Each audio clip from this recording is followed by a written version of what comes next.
शिवरायांची वाघनखे राज्यात आणल्याबद्दल सर्वांमध्ये स्फूर्ती आली पाहिजे, परंतु काही लोकांना या अशा घटनांना गालबोट लावायचं, राजकारण करायचं असतं. वाघनखांवर आक्षेप घेणं म्हणजे शिवाजी महाराजांच्या शौर्याचा, वीरतेचा, पराक्रमाचा, शूरतेचा अपमान केल्यासारखे आहे. हा अपमान शिवप्रेमी कदापिही सहन करणार नसल्याचेही एकनाथ शिंदे यावेळी बोलताना म्हणाले.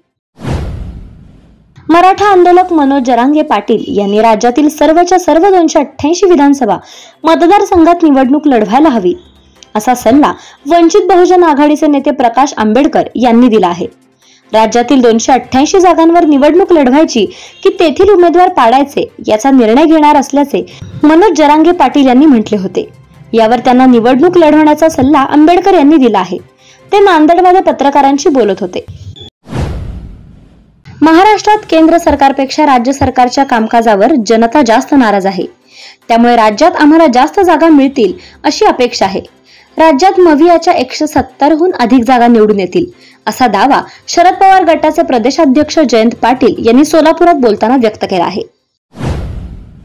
या देशात एक व्यक्ती आहे जी स्वतःला विष्णूचा 13वा अवतार समजते. एक व्यक्ती आहे देशात ज्या व्यक्तीला वाटते की प्रभू श्रीराम यांचे बोट धरून तेच त्यांना अयोध्येच्या राम मंदिरात घेऊन गेले. ते नसते तर अयोध्येत प्रभू रामाची प्राणप्रतिष्ठा झाली नसती. एक व्यक्ती आहे या देशात जी स्वतःला सुपरमॅन समजते. एक व्यक्ती आहे या देशात जी स्वतःला नॉन बायोलॉजिकल पद्धतीने म्हणजेच अजैविक पद्धतीने जन्माला आले, त्यांना देवाने जन्माला घातले अशा पद्धतीने भ्रमित करत आहे.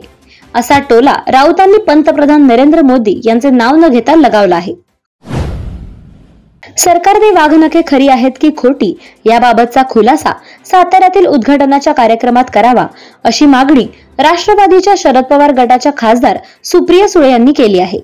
आज साताऱ्यात छत्रपती शिवाजी महाराज यांच्या वाघनखांचे प्रदर्शन होणार आहे.